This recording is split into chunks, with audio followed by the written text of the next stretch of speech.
दोस्तों नमस्कार। स्वागत है आप सभी का आप ही के अपने इस मंच पर जिसका नाम है मयूर जानी ऑफिशियल। दोस्तों आज बिहार की बात करेंगे। हमारे साथ अभी कुछ ही क्षणों में हम जोड़ेंगे दीपांकर भट्टाचार्य जी को, है ना, जो साम्यवादी विचारधारा वाली पार्टी है, मार्क्सवादी और लेनिनिस्ट सोच वाली, माले जिसको कहते हैं, कम्युनिस्ट पार्टी बिहार में। उनके वो सेक्रेटरी हैं और बड़ा एक लंबा उनका करियर रहा है, स्टूडेंट पॉलिटिक्स से लेके जहां तक मेरी जानकारी है अब तक वो कर रहे हैं। और माले का जो पार्टी है उसका अपना एक प्रभाव है। पहले एक बार हम मिल चुके हैं उनको, आप सब लोग मिल चुके हैं इसी मंच पे। समझने की कोशिश ये करेंगे दोस्तों कि अभी एक चरण जो है, पहला चरण संपन्न हो गया, अब दूसरा चरण जो है वो उसके भी चुनाव प्रचार जो है वो उसमें मतलब सभाएं वभाएं सब बंद हो गई। अब तो घर घर जाके प्रचार कर सकते हैं आप, ठीक है। इस स्थिति में पहले चरण का आकलन उनका क्या है और दूसरा चरण जो होने जा रहा है चुनाव का, वो किस तरह से होता हुआ वो देख रहे हैं। और उसके इर्द गिर्द आसपास जुड़ी बहुत सारी बातें जो आप तक पहुंचनी चाहिए वो हम उनके जरिए आप तक पहुंचाने की कोशिश करेंगे। तो मैं दीपांकर जी का स्वागत कर लेता हूं। सर नमस्कार आपका जुड़ने के लिए।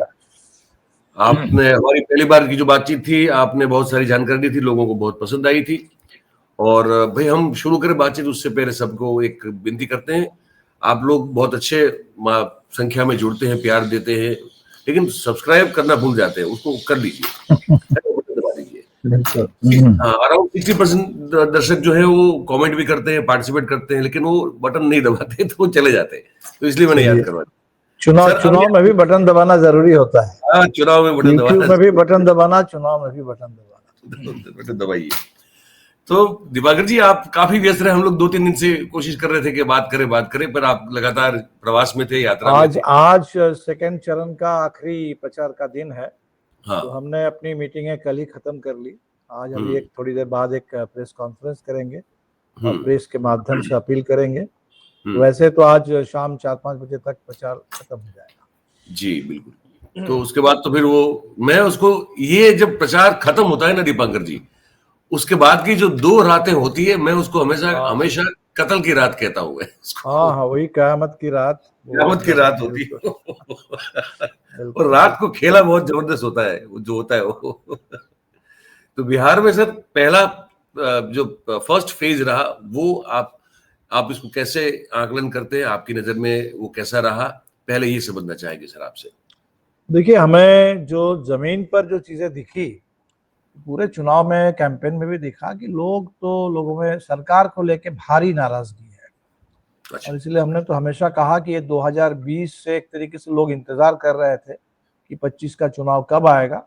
और जो 20 में कुछ सीटें कम पड़ गई थी, खासकर उत्तर बिहार में। इस बार हम लोगों ने गठबंधन को भी थोड़ा बड़ा बनाया, 5 नहीं 7। उत्तर बिहार में भी पिछले बार से अच्छा सुधार आएगा।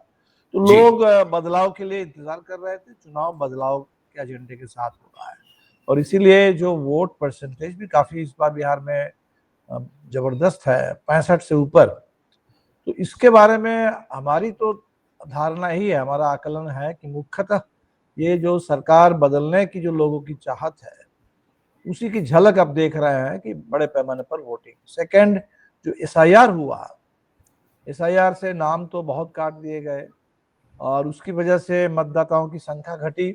तो स्टैटिस्टिकली अगर टोटल मतदाताओं की संख्या घटी है तो नेचुरली परसेंटेज आपको ज्यादा दिखेगा। लेकिन ये तो स्टैटिस्टिक्स की बात है। लेकिन बाकी जो बात है कि लोगों के मन में अब वोट की अहमियत बढ़ गई है। तो लोग अपने वोट को इस बार बिल्कुल, ताकि वो वोट बरकरार रहे, तो वोट जिनका भी है वो वोट डाल रहे हैं। बहुत सारे लोग जो हो सकता है बिहार से बाहर रहते हैं, लेकिन बिल्कुल तैयारी करके आए हैं भाई वोट डालने के लिए। ये बिल्कुल दिख रहा है।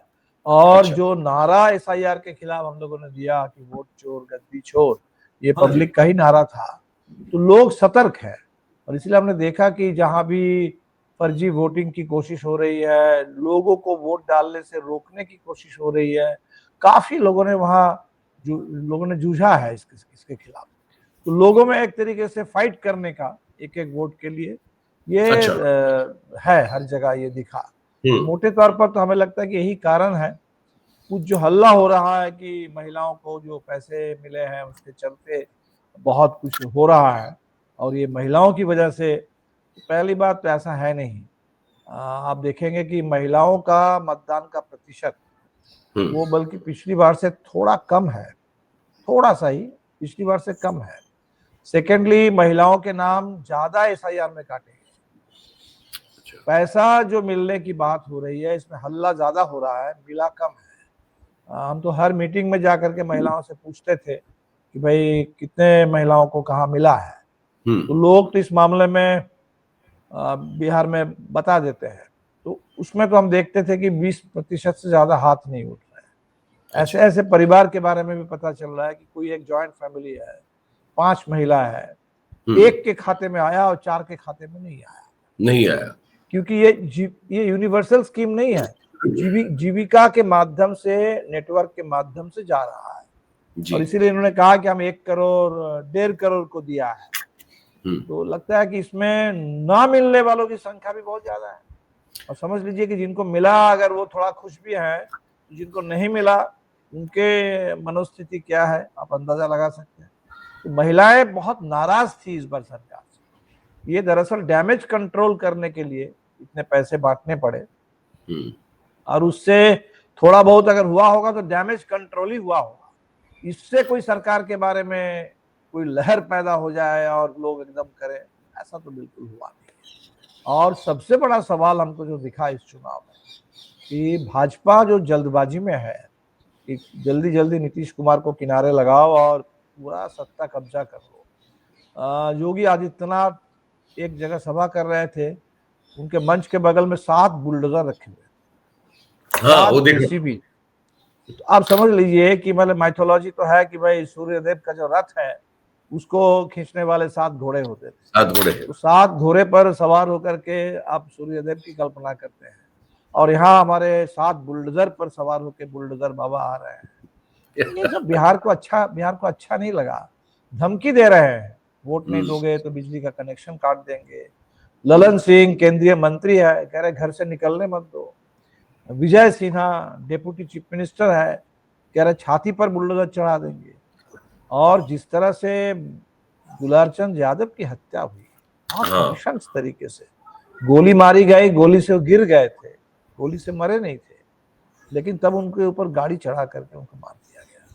तो ये जो दिख रहा है बीजेपी का जो सामंती चेहरा है, क्रूर सामंती हिंसक एक चेहरा, सत्ता लोलूप, तो ये जो क्रूर सत्ता लोलूप सामंती चेहरा है ये खुल के सामने दिखने लगा है और ये बिहार को बिल्कुल पसंद नहीं है।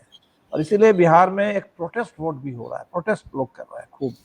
मुझे लगता है कि ये भी आपको ईवीएम में भी ये दिखेगा।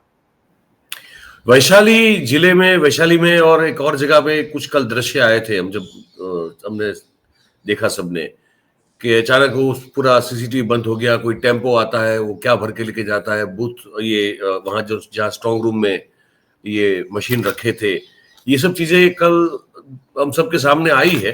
ये हुआ है समस्तीपुर में वीवीआईपी स्लिप, वीवीपैट स्लिपें जो है वो मिली है, बहुत मिली है, स्लिप मिले हैं। तो इसमें ये तो बिल्कुल है, कोशिश तो दिखी, फर्जी वोटिंग की भी कोशिश दिखी। तो इसलिए चुनाव में जो चोरी के तो बहुत सारे संकेत दिख रहा है, लेकिन एक ही हमें लगता है कि भाई बिहार थोड़ा सा सजग है इस मामले को लेकर ज्यादा। और अगर सच में पूरे बिहार के, जब एक तरफ बिहार का मूड और दूसरी तरफ चोरी करके अगर बिल्कुल सरकार बनाने और बिहार को रोकने की कोशिश होगी, तो बिहार में तो मेरे ख्याल से विद्रोह होगा। बिहार इसको मानेगा नहीं आसानी से, ऐसी चोरी को। तो और ये डर भी सत्ता को शायद है। नहीं, वो डर तो क्योंकि बिहार के लोग पॉलिटिकली मेरे ख्याल से शायद देश में सबसे ज्यादा वही है, हमारे बिहार के भाई बहन जो पॉलिटिकली बहुत अवेयर रहते हैं और वो इस तरह की हरकतें सहन नहीं करते हैं। मोकामा में जो आपने याद अभी जिक्र किया दुलारचंद यादव का, जिस तरह से उनकी हत्या हुई, क्या वो एक उस इलाके तक उसकी असर सीमित है या अगला पिछला वाला जो एक संघर्ष चलता था काफी हद तक बिहार में, क्या वो उसने पूरे स्टेट में उस भावना को ट्रिगर किया है? कैसे आपको क्या अनुभूति? पूरे स्टेट में मोकामा तो मान लीजिए एक विधानसभा है, और मोकामा में क्या होगा कहना मुश्किल है, क्योंकि इन्होंने डर के मारे अनंत सिंह को गिरफ्तार भी कर लिया जी। और हालांकि इसमें भी जो खबर आई कि अनंत सिंह की इजाजत लेकर के उनकी गिरफ्तारी, यहाँ उनकी इजाजत भी ली। अनंत सिंह ने कहा कि अनंत सिंह ने कानून का सम्मान रखा है।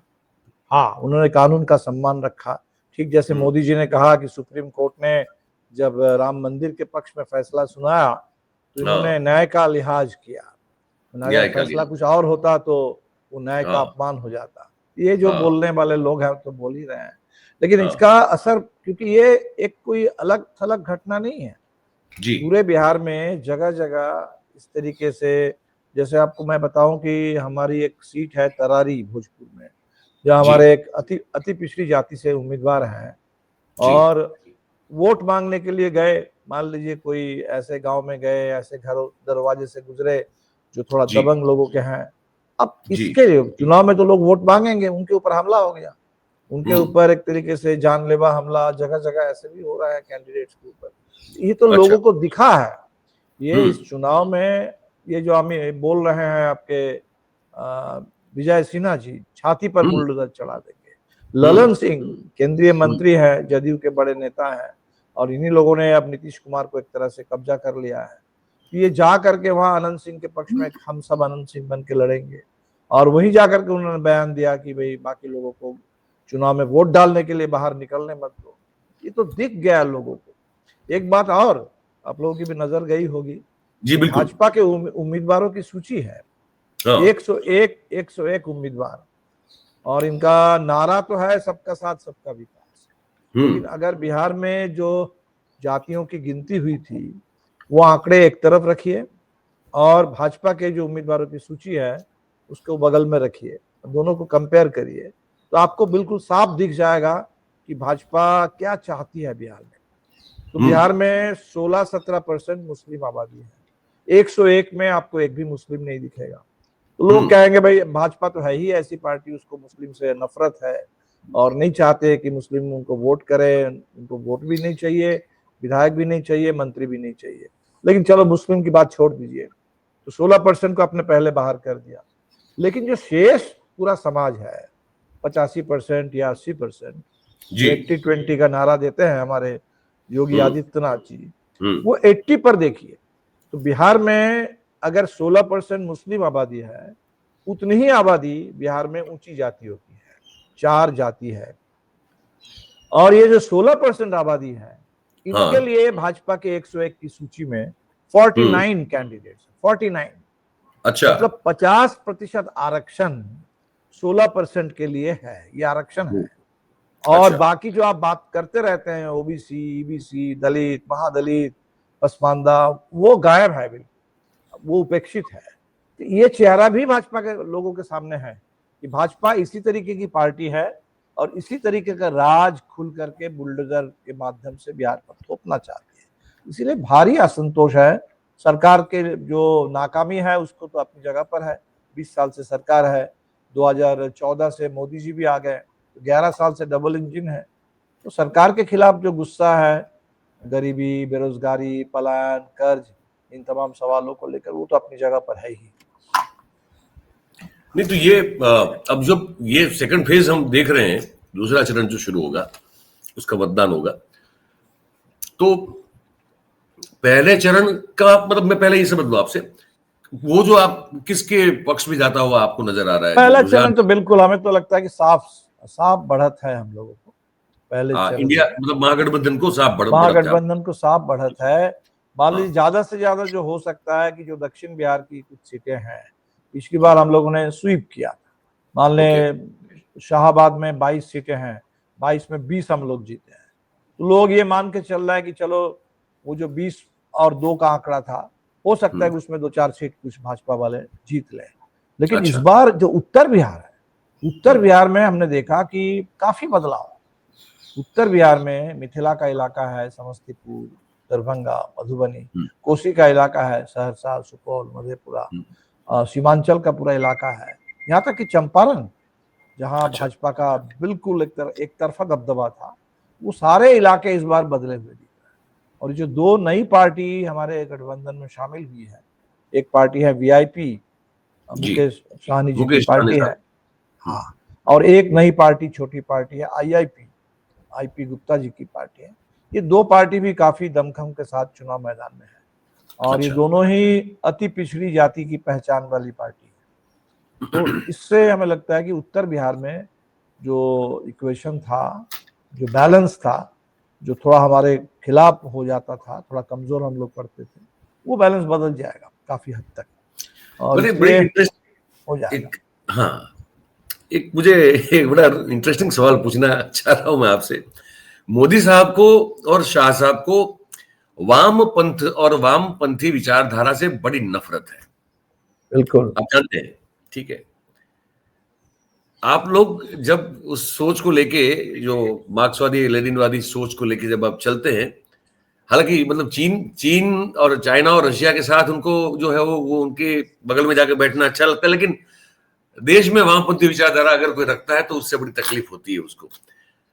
आप उनकी सोच को, being a leader from a communist party, आप कैसे, हाउ डू असेस, कैसे देखते हैं उनको? नहीं, पहली बात देखिए, इस देश में भी थोड़ा एक हिस्से में है कि लोग वामपंथी विचारधारा को हमेशा रूस के साथ, चीन के साथ जोड़ करके देखते हैं। हाँ, देखते हैं, ऐसे तो देखते हैं, देखते हैं। मान लीजिए वहां रूस में क्रांति हुई थी, और वो आज वो सोवियत यूनियन नहीं है, इसलिए मान लीजिए दुनिया भर में ये एक अंतर्राष्ट्रीय विचारधारा है। दुनिया भर में मजदूरों का आंदोलन रहा है, तो उसमें कहाँ क्या होता है, नहीं होता है। लेकिन भारत में जो वामपंथी विचारधारा है, वो भारत की मिट्टी से, भारत की जमीन से, आजादी के आंदोलन में बहुत महत्वपूर्ण धारा है। भगत सिंह, मान लीजिए आप मान के चलिए कि भारत के कम्युनिस्टों के शुरुआती कोई महानायक थे तो भगत सिंह थे, वो कम्युनिस्ट विचार वाले थे। तो हमें लगता है भारत में वामपंथी विचार, चाहे आप उसको समाजवाद के रूप में समझे या इस देश में मनुवादियों के खिलाफ सामाजिक बराबरी की लड़ाई को समझे, देखें, और यहाँ तक कि जो कुछ लोग समझते हैं कि अंबेडकर कम्युनिस्टों के खिलाफ थे। मान लीजिए ठीक है, समय समय पर कम्युनिस्टों से कुछ बहस हुई, लेकिन बाबा साहब अंबेडकर भी जिस समय वो महाराष्ट्र में उन्होंने इंडिपेंडेंट लेबर पार्टी बनाई थी और 1930-40 के दशक में कम्युनिस्टों के साथ मिलकर काम करते थे। अगर उनका लेख भी आप पढ़ ले तो कार्ल मार्क्स और बुद्धा, अगर बुद्धा को अल्टीमेटली उन्होंने माना कि सबसे बड़े दुनिया के में समाज बदलाव के लिए सबसे बड़े प्रेरणा स्रोत, लेकिन बुद्ध के साथ उन्होंने कार्ल मार्क्स को ही रखा। इसीलिए भारत में जो वामपंथी विचार है, इसकी अपनी बहुत बड़े दायरे में जड़े हैं, और ये लोग नफरत फैलाने की कोशिश करते हैं।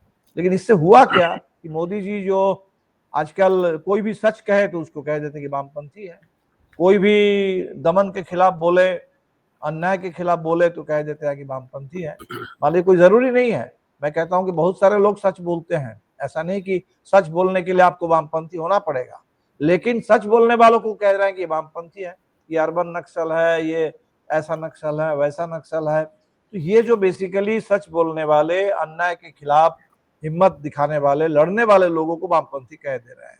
इससे तो बिल्कुल साफ है इस देश में इनकी जो बुनियादी वैचारिक लड़ाई है वो वामपंथियों से है, और वामपंथी भी इसके लिए बिल्कुल तैयार है।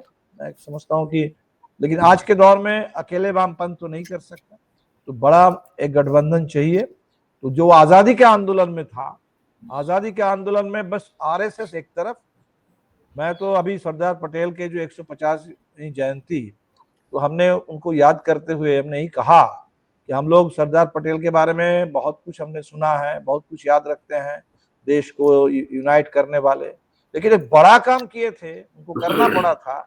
वो महात्मा गांधी की हत्या के बाद आरएसएस पर उनको बैन लगाना पड़ा था जी, और वो बैन लगाते वक्त उन्होंने जो बातें कही थी वो आज भी बहुत प्रासंगिक है।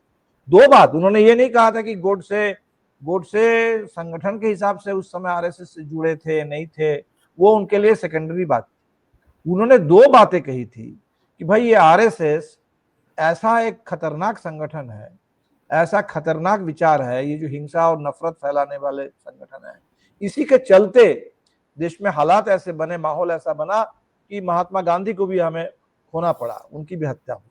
सेकेंड, उन्होंने बड़ी बात की, उस समय देश को जस्ट आजादी मिली थी, एक नए आजाद मुल्क, उन्होंने कहा कि फ्रीडम विल बी इम्पेरिल्ड। ये आरएसएस पर अगर हम बैन नहीं लगाएंगे तो आजादी खतरे में पड़ जाएगी, खतरे में पड़ जाएगी। तो ऐसी बात सरदार पटेल, जिनको भाजपा वाले कहते हैं कि हमारे नेता है, बड़े स्टैचू बना करके कहते हैं कि हम हैं, तो सरदार पटेल के इतिहास को देखिए। तो हमें लगता है कि आजादी के दौर में एक तरफ हिंदू महासभा आरएसएस वाले थे और पूरा देश दूसरी तरफ था। आज भी जो संविधान की लड़ाई है, लोकशाही की रक्षा की लड़ाई है, और ये जो अमेरिका के दादागिरी है, ट्रम्प के दादागिरी से हिंदुस्तान की आजादी को फिर से खड़ा करने की जो लड़ाई है, इसमें भी बड़ा गठबंधन चाहिए। तो हम तो गठबंधन को इस रूप में देखते हैं, सिर्फ सीटों का तालमेल सरकार बनाने के लिए नहीं, दूसरी आजादी की लड़ाई है देश में, और दूसरी आजादी की लड़ाई को ढंग से लड़ना है और इसको जीतना है।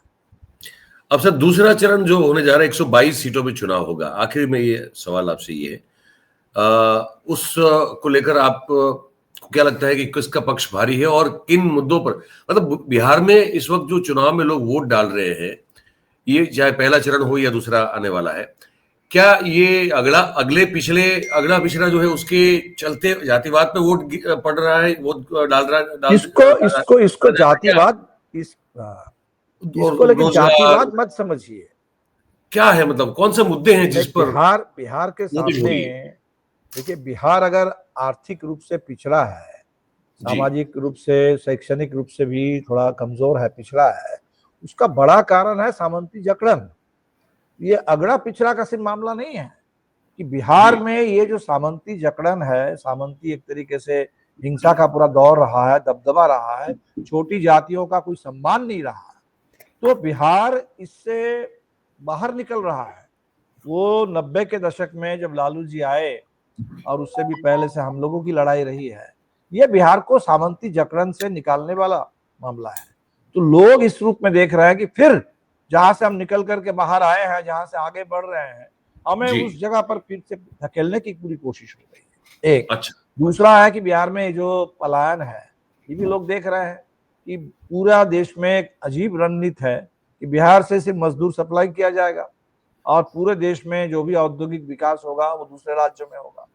तो इसके खिलाफ बिहार में औद्योगिक विकास भी हो, रोजगार भी हो, ये सारे मुद्दे हैं।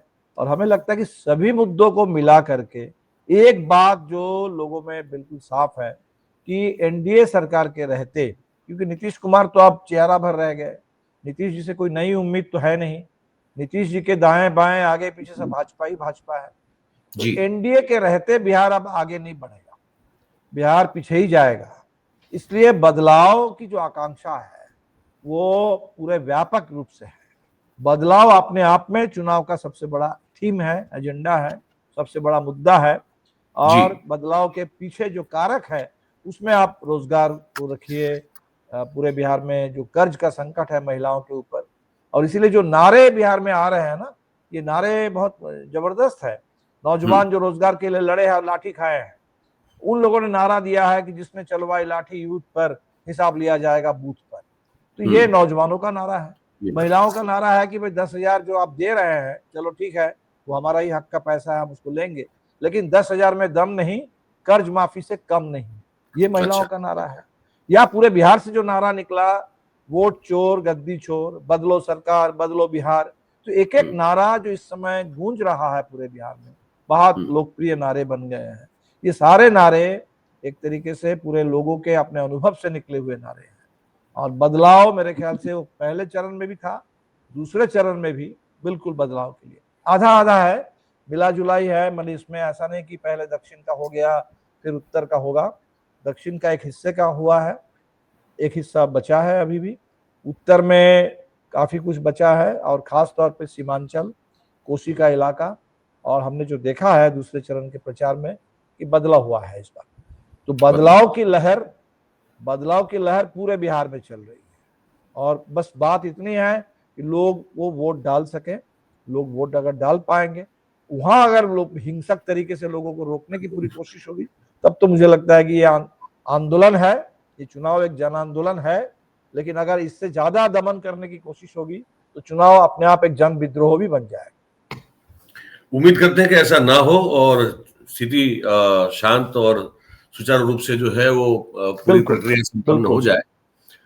तो वो दहशत मन में थोड़ी रहती है इनकी प्रकृति को देखते हुए, क्योंकि मैंने, हमारे एक और साथी हैं वहीं, आप वहाँ कांग्रेस से जुड़े हैं, अंगेश सिंह, मैं उनसे बात कर रहा था कुछ दिनों पहले, तो मैंने कहा कि मैं इनकी फितरत को समझता हूँ, तो मुझे पता है या इनको अगर हम लोग बैठे खाने के लिए, तो उनको सब अकेले खाना है, आपको कुछ नहीं खाना है। बिल्कुल या तो पहले हाँ पूरा सब वो खाएंगे, और अगर उनको खाना नहीं मिल रहा है, लगता है कि बांटना पड़ेगा, तो फिर सबका खाना खराब कर देंगे। ये फितरत है इनकी। तो वो भी कर रहे हैं, खाना खराब भी कर रहे हैं यहाँ। वो एनडीए गठबंधन में वो भी चल रहा है, एक दूसरे के खिलाफ। ऊपर से आपको यूनाइट देखेंगे लोग, लेकिन अंदर ये भी चल रहा है। लेकिन बिहार में और पूरे देश में पूरी सत्ता इनको चाहिए, और जो संपदा है देश की वो सब उनके दोस्त को चाहिए। तो दोस्त के लिए संपदा, अपने लिए सत्ता, और ये दोनों के जुगलबंदी पूरे देश पर। और लोग तो बिहार में दोनों से परेशान, दोनों से। 1050 एकड़ जमीन अदानी को जो दी गई है 1 रुपए के लीज पर, अब समझ, मैंने पूरे देश के लोग चौंक जाएंगे सुनकर। 1 रुपए में कुछ नहीं मिलता, लेकिन अगर आप अदानी हैं और आपके सामने सरकार आपके दोस्त की है, तो 1 रुपए में आपको 1050 एकड़ जमीन भी मिल जाएगी। और अभी आर के सिंह, जो भाजपा के ही ऊर्जा मंत्री थे, 10 साल सांसद रहे, मंत्री रहे, खुल करके सामने आए, बोल रहे हैं कि 62,000 करोड़ का घोटाला हो रखा है अदानी के साथ डील में। बिल्कुल, बहुत बहुत धन्यवाद आपका दीपांकर जी, आपने समय निकाला, आखिर हम बात कर पाए।